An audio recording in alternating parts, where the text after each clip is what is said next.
بھائی آپ کے پاس آتے ہیں تیسرا کلمہ، اور ابھی آگے جیسے جیسے بات چلتی چلی جائے گی ٹیچنگ اور اسٹرانگ ہوتی چلی جائے گی، کلیسیا کے لیے اور بلیسنگ کا باعث بنے گی. اے عورت دیکھ تیرا بیٹا یہ ہے، اور اے بیٹے دیکھ تیری ماں یہ ہے. تو بہت سارے کوشچن آج کرتے ہیں کہ پہلا کوشچن یسوع نے ماں کو عورت کہا، اور کون سی بات وہاں پر یسوع سمجھانا چاہ رہے ہیں کہ عورت کو کہا کہ وہ تیرا بیٹا ہے، بیٹے کو کہا یہ تیری ماں ہے. تھینک یو رسن بھائی اور آپ تمام لوگوں کا جو یہ پروگرام دیکھ رہے ہیں کہ آپ نے وقت نکالا کہ مسیح کے کلموں کے بارے میں سیکھا جائے. دیکھیے اب ہم اصل واقعے سے تو بہت دور ہیں، لیکن ہمیں مدد مل سکتی ہے اگر ہم ترتیب سے اور ڈسپلن کے تحت کام کریں اور ہمیں پتہ چل جائے. دیکھیے یہ جو کلمہ ہے حضرت یوحنا کی انجیل سے لیا گیا ہے. حضرت یوحنا کی انجیل جب لکھی گئی تو وہ تقریباً 100 عیسوی کے قریب لکھی گئی. وہ ٹائم تھا جب جو مسیحی کلیسیا تھی، جو ابتدائی کلیسیا کا یہودی عنصر تھا، جو اس کا امپریشن تھا، اس سے باہر آ رہی تھی. تو ہمیں جو بھی باتیں ہیں حضرت یوحنا کے پوائنٹ آف ویو سے سمجھیں گے تب ہمیں سمجھ میں آئیں گے. دیکھیے پہلی بات جو لوگ اعتراض کرتے ہیں، اس کو محبت کا کلمہ بھی کہا جاتا ہے نا، جس میں یہ کہا جاتا ہے کہ اس میں خدا یسوع مسیح سے ہم دیکھتے ہیں کہ کتنی فکر کرتے ہیں اپنی ماں کی کہ وہ ان کے لیے انتظام کرتے ہیں بیٹے کا. لیکن پھر بیٹے کے لیے بھی یہ کہا جاتا ہے تو مقدسہ مریم کی کیسے کریں گے خدمت. دیکھ رہے ہیں ڈوبس میں دیکھ رہے ہیں. پوائنٹ یہ نہیں ہے کہ وہ کیا کہہ رہے ہیں. ابھی یہ اسی طرح کے کلمات جو ہیں انہوں نے کانہ گلیل میں کہے تھے، ہے نا، اس میں جب واقعہ تھا شادی کا، جو ابھی میرا وقت نہیں آیا. لیکن ادھر کیا جملے دیکھیے حضرت یوحنا کی انجیل جو دوسری اناجیل سے مختلف ہے، کیا کس طرح کے سائنس ہیں. وہاں پر ہمیں نظر آتا ہے کہ خدا یسوع مسیح جب کوئی معجزہ کرتے ہیں تو وہاں پر ان کے احساسات بتائے جاتے ہیں کہ ان کو ان پر رحم آیا، ترس آیا، وہ رو پڑے. لیکن حضرت یوحنا کی انجیل میں ایسا نہیں ہے.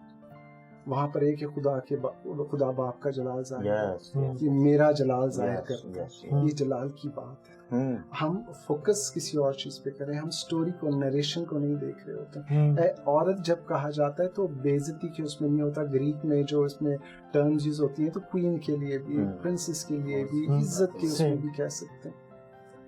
اور یہاں پر جو کرائسٹ کی جو بات ہو رہی تھی وہ ہمیں پرسپیکٹو دیکھنا ہوگا رسول کا. یہ کہاں سے کہا جا رہا ہے؟ ٹھیک ہے، یہ کراس سے کہا جا رہا ہے. وہاں پر اس سے امپورٹنٹ بات یہ ہے کہ وہاں پر شاگرد موجود ہے جو یہ کہہ رہا ہے کہ جس سے یسوع محبت رکھتا ہے. لیکن یہ وہ شخص کہہ رہا ہے جو گثسمنی باغ سے بھاگ گیا تھا. عورتیں تو خیر تھیں ہی نہیں نا. تو یہاں پر پرسپیکٹو سمجھنے ہوگی. یہاں پر اور بھی لوگ ہیں موجود. ہم صرف اس کلمے پہ نہ رہے. میں اس کی طرف آؤں گا، اس بات پر آؤں گا، لیکن ہمیں پورا سینیریو سمجھنا ہے. پھر ہم ٹھیک نتیجے پہ پہنچنے کی کوشش کر سکتے ہیں. لیکن میں ابھی بھی یہ کہتا ہوں، جب میں اس کلمے کے بارے میں سوچ رہا تھا، انجیل کے بارے میں پڑھ رہا تھا، تو میں یہ دیکھ رہا تھا کہ ہمیں اس کو علیحدہ بھی نہیں کر سکتے ہیں. جو اناجیل متفقہ ہیں، تین گاسپلز علیحدہ ہیں، ان کو بھی ہمیں بیان کو پڑھنا پڑتا. تو پھر ہمیں کچھ چیزیں ان میں مطابقت بھی نظر آتی. تو ہم اس کو ایک دم سے ڈسکنیکٹ کر کے بھی نہیں کر سکتے. ہمیں نظر آتا ہے خدا یسوع مسیح کے جو کلمات ہیں ان کو جب بھی کسی نے سنا تو وہ حیران ہوئے، تعجب کا شکار، ان کی اتنی اتھارٹی. تو ہمیں یہاں پر بھی وہ نظر آنا چاہیے. تو اگر ہم اس کو محبت کا کلمہ کہتے ہیں تو ہمیں اتھارٹی کے ساتھ رکھنا کہ محبت کی سٹیجز کی ہم بات نہیں کرتے ہیں. ہمیں یاد ہونا چاہیے کہ جب مقدسہ مریم کو مبارک ان کو وش کیا گیا، میں یہ کہوں گا جب سلام دیا گیا، پرفضل کنواری کہا گیا، ان کو مبارکباد دی گئی کہ آپ کے یہاں مسیح آئے گا، تو ساتھ ہی تلوار کا میسج بھی تو مل گیا، دل میں جانے کہ تیری جان چھیدی جائے گی. تو جو باپ کے وقت اس وقت ہوا تھا کیونکہ وہ ضروری تھا نا، تو ہم کہہ سکتے ہیں کہ اس کلمے کے ذریعے سے مسیح نے وہ تلوار کیا بات ہے، وہ جو اتنے عرصے سے جوان ہوتے دیکھ رہی تھی، وہ تلوار کے سینے میں تھی، جانتے ہوئے کہ اس کے ساتھ یہ ہوگا. تو بیٹے نے محبت دکھائی. واہ، اس چیز کو فیل کرنا ہوگا. اس نے اس کو نکالا. اور پھر ہم یہ دیکھتے ہیں کہ جب میں اس کو پڑھ رہا تھا یہ کہہ رہے تھے کہ مسیح کا کام بہت بڑا تھا، صلیب کا. ان کا فوکس سارا خدا کو جلال دینا اور اپنی ذات کو جلال دینا.